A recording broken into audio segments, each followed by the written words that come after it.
नमस्कार। आकाशवाणी ईटानगर के 103.1 मेगाहर्ट्ज़ पर मैं हूँ आपकी रेडियो दोस्त ग्यामर नी में हाजिर हूँ आपके पसंदीदा कार्यक्रम आज के मेहमान के साथ, जहाँ पर हम आपको रूबरू करवाते हैं हमारे राज्य के कुछ ऐसे लोगों से जिन्होंने अपने कार्य क्षेत्र में बेहतरीन कार्य किया हो। और श्रोताओं, आप सभी को मैं ये भी बता दूं कि हमारे अरुण एफएम के इस कार्यक्रम सहित अन्य कार्यक्रमों को भी अब आप लाइव स्ट्रीम में सुन सकते हैं हमारे ऐप न्यूज़ ऑन एयर के ज़रिए, तो इसे डाउनलोड ज़रूर कीजिएगा। तो श्रोताओं, हमारे जो आज के मेहमान हैं उन्होंने बहुत ही कम समय में हमारे जो अरुणाचल फिल्म इंडस्ट्री है वहाँ की वो सबसे पसंदीदा अभिनेत्री बन चुकी है। मूवीज़ हो या म्यूज़िक वीडियो, हर जगह वो छाई हुई है।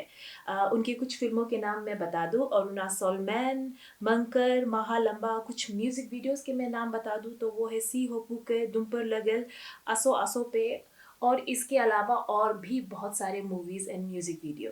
और साथ साथ ये हमारी अरुणाचल की शायद पहली अभिनेत्री या फिर एक्टर होंगी जिन्होंने अमेजॉन प्राइम वीडियो के एक वेब सीरीज में काम किया है जिसका नाम है द फॉरगॉटन आर्मी, आज़ादी के लिए।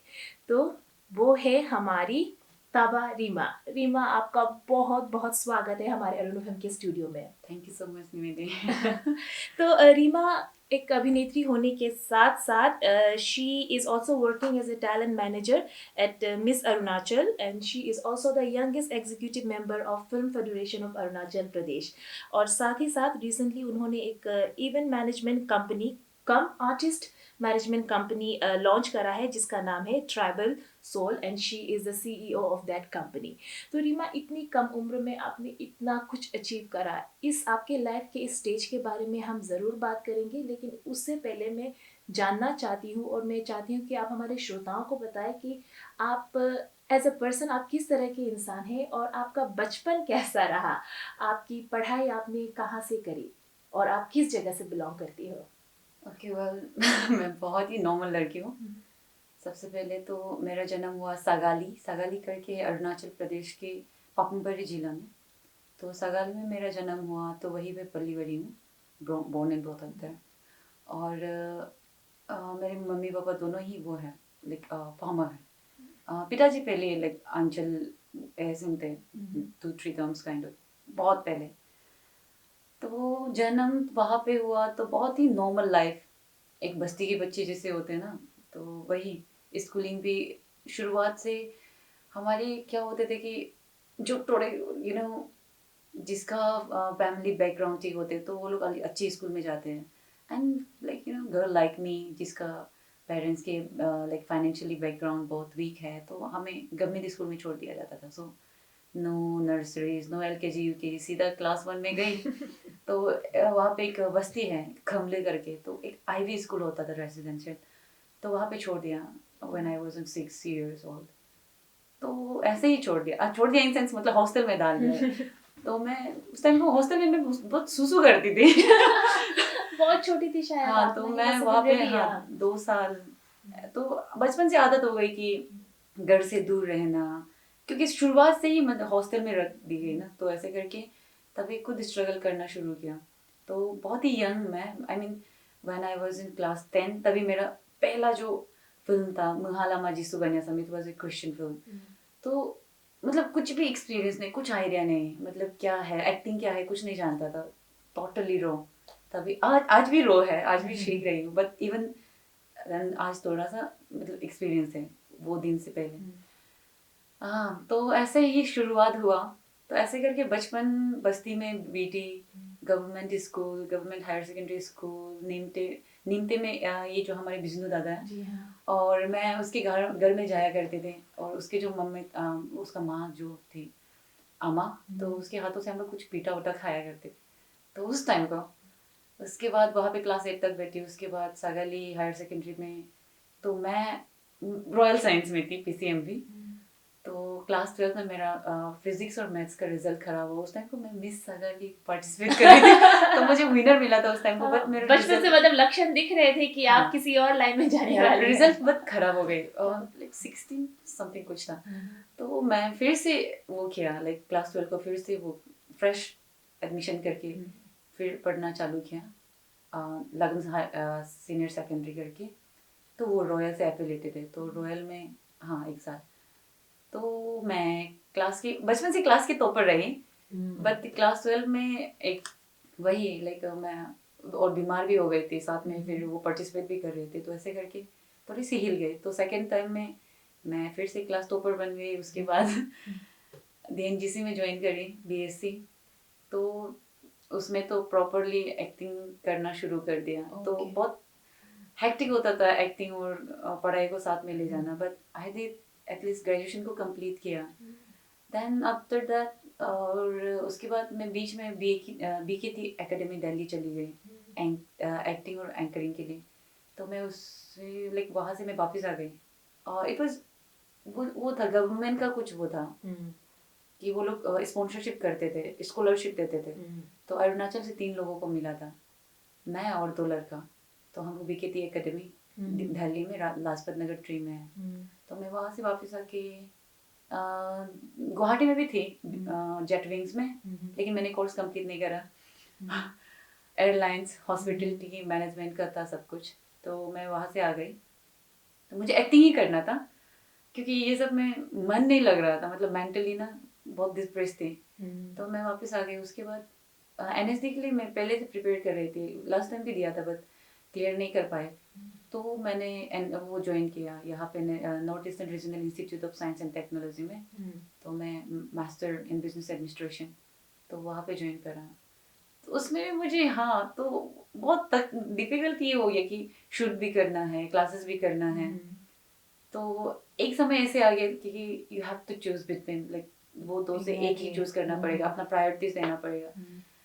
Then what I did, I choose my acting career. मैं चली गई मुंबई शूट के लिए। अरुण प्रभा की एक वो है जिसमें मैं लीड कैरेक्टर प्ले कर रही थी, कड़िया करके, जो अभी अपकमिंग है, एक डेली सोप है, सीरियल है। तो मैं वहाँ पे लीड कर रही थी, तो मैंने अपने प्रायोरिटीज दिया। So I left MBA, you can see like by choice. तो मैं अपनी मर्जी से गई। सो अभी वही एक्टिंग ही कर रही हूँ फुल टाइम। नहीं, बचपन से आप बहुत ही कम उम्र से आप काफी इंडिपेंडेंट रही और अपना लाइफ डिसीजंस आपने खुद लिया।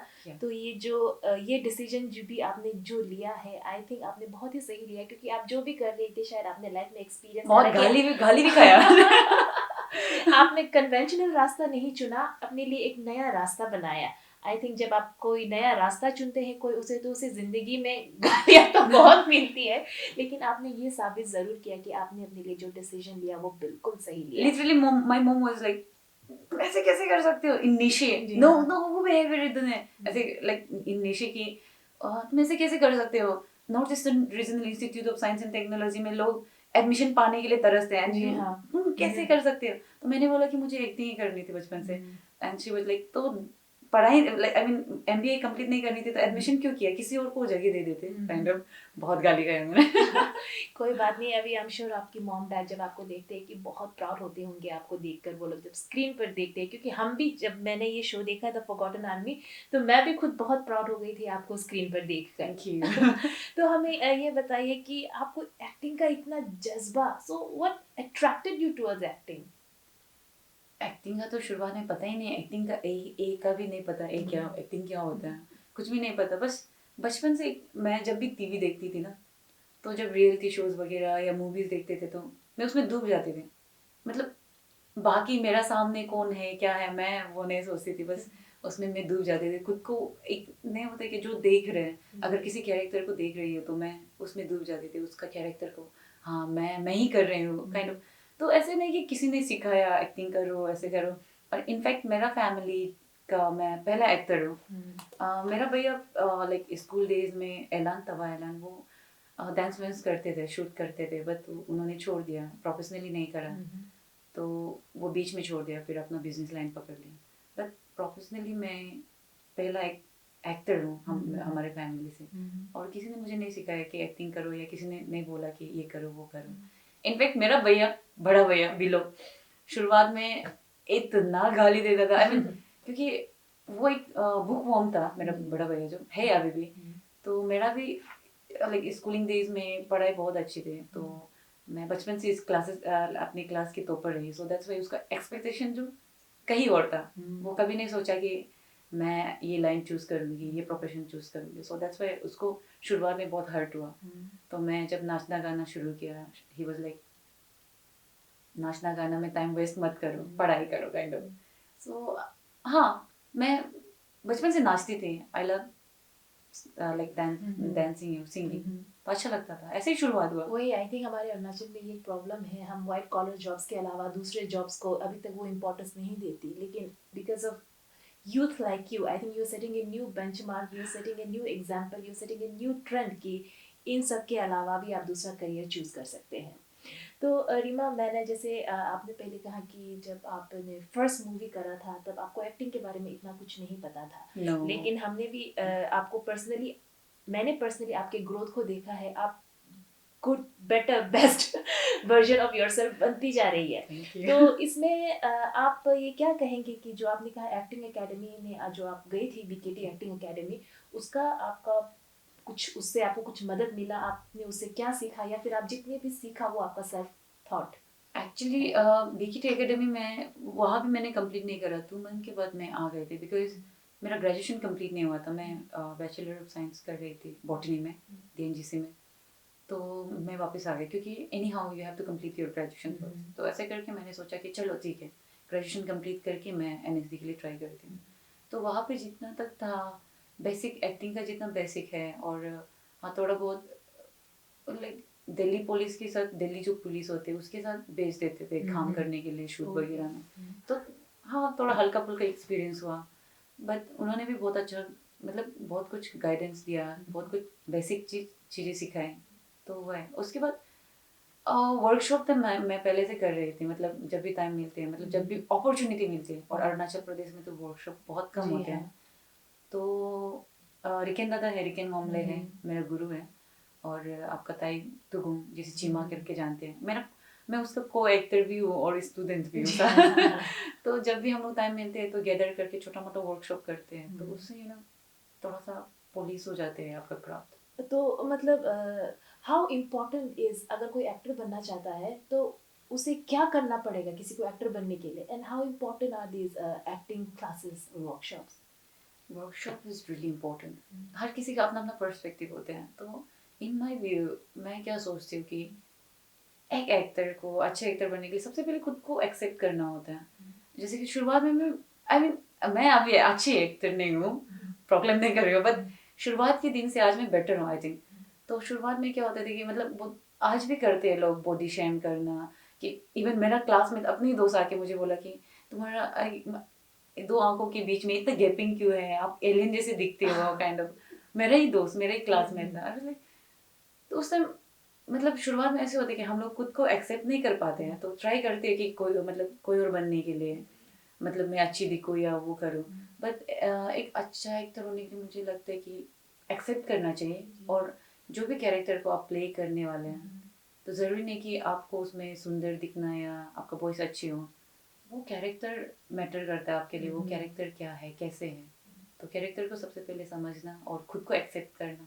ये आपने बहुत सही किया। अगर आप खुद के फिजिकल फॉर्म में कंफर्टेबल नहीं हो तो दूसरे लोग आपको कैसे एक्सेप्ट करेंगे? और मैं आपकी दोस्त की बात बिल्कुल नहीं मानूंगी, because you have beautiful mongoloid eyes, आपकी आंखें बहुत ही खूबसूरत है। तो रीमा, हमें ये बताइए कि आपका कोई रोल मॉडल रहा है जिंदगी में? रोल मॉडल अगर आप एक्टिंग की बात करें तो जिसे देखकर आप कहते हैं कि मैं इनकी तरह बनना चाहती हूँ, इनकी तरह करना चाहती हूँ। क्या बोलिए, रोल मॉडल तो हर दिन मेरा चेंज होते रहता है एक्टिंग की दुनिया में आई मीन। तो ये सब ना समय के साथ वो ग्रेजुअली बढ़ते जाते हैं। बट लाइफ में जो पर्सनली मेरे रोल मॉडल है मेरे मम्मी है। तो मेरा मम्मी, हम लोग मम्मी भी नहीं कहते, मामी कहते, मामी। तो मामी बाबा, तो मम्मी पर्सनली लाइक बहुत स्ट्रगल किया ना बचपन से। मैं देख रही, मतलब हम लोग बचपन से देख रहे। तो वही, वो भी चाइल्ड मैरिज का शिकार, काइंड ऑफ अरेंज मैरिज किया और पॉलीगेमी का, क्योंकि मेरा पिताजी दूसरी शादी की थी। तो ऐसे करके मम्मी बचपन से अकेली स्ट्रगल की, तो हम सबको अकेला पाला तो बचपन से। तो वो मेरा ऐसे कि मैं जब भी कमज़ोर पड़ जाती हूँ तो मैं अपनी माँ को याद करती हूँ। She is the strongest lady I have seen. तो मुझे अच्छा लगता है जब भी उसका याद आता है। तो जब भी मैं कमज़ोर पड़ती हूँ या तो डिप्रेस में होती हूँ तो मम्मी का मतलब उसको याद कर लेते, तभी सोचती हूँ कि नहीं, उन्होंने हमारे लिए इतना सब कुछ किया, तो मैं क्यों गिव अप करूँ? सो वो मेरा पर्सनली मेरा लाइफ का जी हाँ रोल मॉडल है। जी, एक स्ट्रॉन्ग मदर की एक स्ट्रॉन्ग डॉटर है आप। रिमा, तो हमें ये बताइए कि हम जब बात कर रहे थे कि एक एक्टर को सबसे पहले खुद को एक्सेप्ट करना चाहिए, लेकिन जब आप किसी भी रोल के लिए प्रिपेयर करती हैं, तो किसी भी रोल को निभाने के लिए आप किस तरह की प्रिपरेशन करती हो? पर्सनली मैं तो शुरुआत में पता नहीं, चलो देखा जाएगा काइंड ऑफ होता था, बट अभी ग्रेजुअली धीरे धीरे खुद को इवॉल्व जैसे कर रही हूँ, तो मैं पर्सनली क्या करती हूँ, जैसे कि मुझे एक कैरेक्टर का स्क्रिप्ट ऑलरेडी दे दिया तो मैं उसके बारे में सर्च करती हूँ, पर्टिकुलर जो कैरेक्टर दिया उसके बारे में सर्च करती हूँ कि किस तरह का इंसान है, इसका जेंडर क्या है, इसका एटीट्यूड कैसा है, उसका हाइट कितना है, उसका लुक्स कैसे है, आई मीन आउटर लुक्स कैसा है, इनर लुक्स कैसे है, ये क्या खाते होंगे, क्या पीते होंगे, मतलब बहुत कुछ। तो ट्राई करती हूँ कि वो कैरेक्टर में घुस जाए। तो हम लोग एक साइड से इसे मेथड एक्टिंग कहते हैं, एक्टिंग का ये में मेथड एक्टिंग कहते हैं, तो मैं थोड़ा मेथड एक्टिंग प्रिपेयर करती हूँ जब भी करती हूँ। ओके, तो फिर रीमा, जब हम सिल्वर स्क्रीन की बात करते हैं तो वहाँ पे हमें एक्टर एक्ट्रेस हमेशा ग्लैमरस नजर आते हैं, तो आपको क्या लगता है कि how important it is to look beautiful on screen? Glamorous तो शायद आपने अच्छे आर्ट मूवी नहीं देखे होंगे, तो ऐसे बहुत सारे आर्ट मूवी है। तो हमारा ऑडियंस को क्या चाहिए, बस ज़्यादातर हमारा ऑडियंस को क्या होता है कि most of the audience they want entertainment बस। लेकिन जो ट्रूली लाइक फिल्म लवर्स है या इंडिया में जितने भी फिल्म मेकर्स है, वो लोग क्या मूवी देखते हैं, आर्टिस्टिक वाला मूवी देखते हैं। तो आर्टिस्टिक वाला मूवी इतना फेमस नहीं होते हैं, लेकिन बहुत अच्छी मूवी होते हैं। तो ऐसे ही उसमें आपका ग्लैमरस लुक इतना मैटर नहीं करता, कैरेक्टर कैसे वो मैटर करते हैं, वही है। तो हम लोग जो आई मीन सिल्वर स्क्रीन में देखते हैं वो ज़्यादातर एंटरटेनमेंट पर्पज में होते हैं, तो इसलिए ग्लैमरस लगते हैं। ठीक है, और चलता भी है ये। जी हाँ, ये भी बहुत जो चलता दिखते है। वो बिकते काइंड ऑफ। तो रीमा, इसी के साथ एक छोटा सा रैपिड फायर मैं आपके साथ खेलना चाहूंगी। Sure. तो आपने आर्ट मूवी की बात करी, तो मैं ये आर्ट मूवी से तो मैं कोई सवाल नहीं पूछूंगी, मैं ये जानना चाहूंगी कि आपका फेवरेट एक्टर कौन है? जैसे मैंने बोला, फेवरेट एक्टर भी समय के साथ बढ़ती जा रही है, but like all time favourite मेरी तो माधुरी दीक्षित और आमिर खान है। Favourite movie? 3 idiots. Favourite food? Tribal kitchen. Bamboo shoot से नो। Favourite colour? Yellow. Favourite hobby? बहुत सारा बहुत सारा हॉबी से मैं कंफ्यूजन हो जाते हैं, बट या dancing. Favourite song? Favourite song भी समय के साथ चेंजेस होते हैं, बट फिलहाल मुझे अशोक सोनम का सोले तानी नम करके एक निशी सॉन्ग में बहुत अच्छी लगती है। रीमा, मैंने ये भी सुना है कि आप थोड़ा बहुत गाती भी है। Oh my God. तो हम चाहते हैं कि आप हमारे श्रोताओं को अभी जो आपने एक फेवरेट सॉन्ग का नाम लिया है उसकी लाइक 2 लाइनें सुनाए। मुझे लिरिक्स इतने याद नहीं, लेकिन गाना बहुत सही है। हाँ। सोलतानिनम ngulmupado सोलतानिनम ngulhengpado, ऐसे कुछ सो सोनियो को यूलो पादिसा। इट इज निशी सॉन्ग, जो उसका मतलब ये है कि मुझे मीनिंग जो बहुत टच किया कि आज हमारे आबोतानी को आप मतलब आबोतानी को बोले कि आपको हम लोग याद करते हैं इस न्योकुम यूलो के, हम लोग जब न्योकुम यूलो सेलिब्रेट करते हैं ना उस टाइम के गाने। और अशोक सोनम के वॉइस, ओह माय गॉड, बहुत ही आई मीन बहुत ही रोमांटिक है, अमेजिंग है उनकी आवाज भी, और आपकी आवाज भी बहुत ही खूबसूरत है। होप करती हूँ कि आगे जब आप किसी अगली फिल्म में काम करें, एक्टिंग के साथ साथ सिंगिंग भी जरूर कीजिएगा। इसी के साथ रीमा, हम चाहते हैं कि आप एक और गीत का नाम ले ताकि हम वो हमारे श्रोताओं को सुना सके। ओके, बहुत सारा सॉन्ग है हाँ, लेकिन मैं चाहती हूँ कि हमारे जो सुनने वाले हैं उससे अच्छे गाना सुनाए। वो क्या सॉन्ग था, बहुत अच्छा गाना है, वॉइसलेस था क्या? I don't know. It's okay, you can take your time. Okay, बहुत अच्छे गाने हैं, तो मैं चाहती हूँ कि आप लोग बेस्ट ऑफ द बेस्ट गाना सुने। तो मेरा तरफ से आप लोगों के लिए मैं आप लोगों से विनती करती हूँ कि आप लोग ये गाना सुने। वो बहुत पुराना सॉन्ग है, पता नहीं मिलेगा कि नहीं, बट अच्छे हैं। नई भारत। नई भारत, या टेम्परेसी आई थिंक गाना हम लोग के पास। ओके सर, हम लोग को मिल जाएगा ये गाना नई भारत? वो मिलता है ना? हाँ, नई भारत। तो श्रोताओं, हाजिर है आपके लिए रीमा का ये फरमाइश वाला गीत नई भारत। ओके ठीक है सर, कितना मिनट हो गया अभी? तो श्रोताओं, आप सुन रहे हैं आपका पसंदीदा कार्यक्रम आज का मेहमान, और हमारे बीच मौजूद है मिस ताबा रीमा। तो रीमा, हमें बताइए कि आपने अभी तक जितने भी काम करे उसमें से आपका फेवरेट कैरेक्टर कौन सा रहा? ऐसे फेवरेट कैरेक्टर करके तो अभी तक मुझे नहीं लगता कि मेरा फेवरेट कोई मिला। तो हाँ। मतलब मुझे जिसे प्ले करना है, लाइक ये कैरेक्टर बहुत इंटरेस्टिंग है, ऐसे आज तक नहीं मिला। तो मैं ढूंढ रही हूँ, शायद मिल जाए। तो आज तक जितना भी प्रोजेक्ट मिल रहे हैं मैं कर रही हूँ बस। तो मुझे जो कैरेक्टर चाहिए, एक आर्टिस्ट वाला मूवी, आज तक नहीं तो फिर मिला। मतलब आपका सपना क्या है, किस तरह का रोल आप करना चाहती है आगे? लाइक चैलेंजिंग हो, थोड़ा आर्ट टाइप का, तो वैसे। मतलब अगर कोई डायरेक्टर है हमारा शो सुन रहे हैं तो प्लीज एक आर्ट फिल्म बनाए, हमारी रीमा या तैयार है। मुझे बहुत एक्शन मूवी करने मैंने। ओके, उसे एक्शन मूवी करना है और हमें भी देखना है आपको एक्शन मूवी में। तो रीमा, ये बताइए कि आपने रिसेंटली एक कंपनी भी लॉन्च करा है, ट्राइबल सोल, एक आर्टिस्ट मैनेजमेंट और इवेंट मैनेजमेंट कंपनी है। तो फिर हाउ डिड दिस हैपन, ये कैसे शुरू हुआ? ये स्कूल टाइम से ही मेरा लाइक मतलब ऐसे चल रहा था कि जो आइडियाज़ है। बट ये शुरू हुआ ये साल 2020 में with my friends, like group of friends. तो अदरवाइज मैं अकेले नहीं कर पाती। तो मैंने जब तागिया आपा को मिला तो हम दोनों ने डिस्कस करा। तो ऐसे करके मुझे लगा कि नहीं, ये इंसान सही है। मतलब हमारे सोच मिल रहे थे वहाँ पे कहीं ना कहीं। तो हमने शुरू किया, क्योंकि मैं 2012 से ये फील्ड में काम कर रही हूँ। चाहे वो क्रिंज कंटेंट, तो जो भी हो काम तो कर रही हूँ। बट क्या है कि आर्टिस्ट का लाइफ यहाँ अरुणाचल में कैसे बहुत तकलीफ है गुजारा करना, फाइनेंशियली। जी, मैं ये भी जानना चाहती थी कि how stressful is this career path? बहुत बहुत ज़्यादा। And like in our state जहाँ पे फाइनेंशियली मतलब आर्टिस्ट को इतना सपोर्ट नहीं मिलते है फाइनेंशियली, तो उसमें खुद को सर्वाइव करना होता है। सो दैट्स वाई हम लोगों ने ये शुरू किया कि ट्राइबल सोल्स का जो ये एक कंपनी है, artist and event management company, और इसके अंदर हमारे प्रोडक्शन हाउस भी है, ट्राइबल सोर्स फिल्म्स करके है।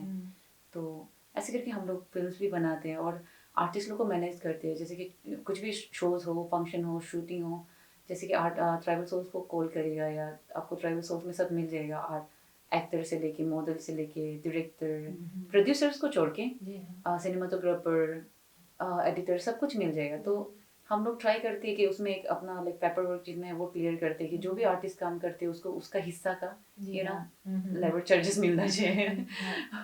जो भी है लाइक ऑनरियम जो भी है, मतलब वो बेसिक चीज़ मिलना चाहिए ताकि उसका घर भी चूल्हा जले काइंड ऑफ। तो वैसे करके हम लोग मैनेज कर रहे हैं, क्योंकि हम लोग खुद झेल के आए वो चीज़ को, मतलब खुद मतलब पहले से देख रहे हैं, वो दौर से गुजर के आया। तो आज भी स्ट्रगल कर रही हूँ हम सब।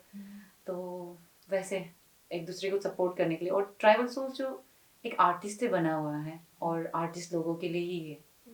और विदाउट माय टीम, हमारे जो ट्राइबल सोल्स में जो टीम है, without them I am nothing. मैं अकेले नहीं कर सकती ये चीज़। जी रीमा, मैं समझ सकती हूँ कि हम सभी जानते हैं कि अगर आप ने जिस करियर फील्ड को चुना है उसे आप जाएंगे तो वो आसान रास्ता नहीं है। मैंने जैसे पहले कहा कि जैसे कन्वेंशनल पाथ, जबकि आप पढ़ाई में इतनी अच्छी थी। बट हम सभी की तरफ से, सभी ऑडियंस की तरफ से, फैंस की तरफ से मैं कहना चाहूँगी कि thank you so much for not giving up. Thank you. तो रीमा, हमें ये बताया कि आपका कोई फ्यूचर प्रोजेक्ट है जो एज ए एक्टर या फिर as a CEO of travel soul, कोई अपकमिंग प्रोजेक्ट जिसके बारे में आप हमारे श्रोताओं को बताना चाहती हैं? ट्राइबल सोल से तो बहुत कुछ आएंगे फ्यूचर में। और अभी फिलहाल में हम लोग अनकंटेन्ड और एक प्रोजेक्ट है अनकंटेन्ड करके हम लोग रिलीज करने वाले हैं। तो वो आफ्टर फिल्म फेस्टिवल रिलीज हो जाएंगे। तो अभी फिल्म फेस्टिवल में लगी हुई, सो अनकंटेन्ड रिलीज होंगे। और हमने ट्राइबल सोल से पहला एक आर्टिस्ट लॉन्च किया था, लीगंग ओजी करके, LOG। तो शायद देखा ही होगा, देखा भी होगा। देखा, जरूर देखा। तो LOG करके बहुत अच्छी लाइक अमेजिंग रैपर है, बहुत यंग रैपर है। तो हमने उसे लॉन्च करा और वो सही कर रहे अपने पाथ में।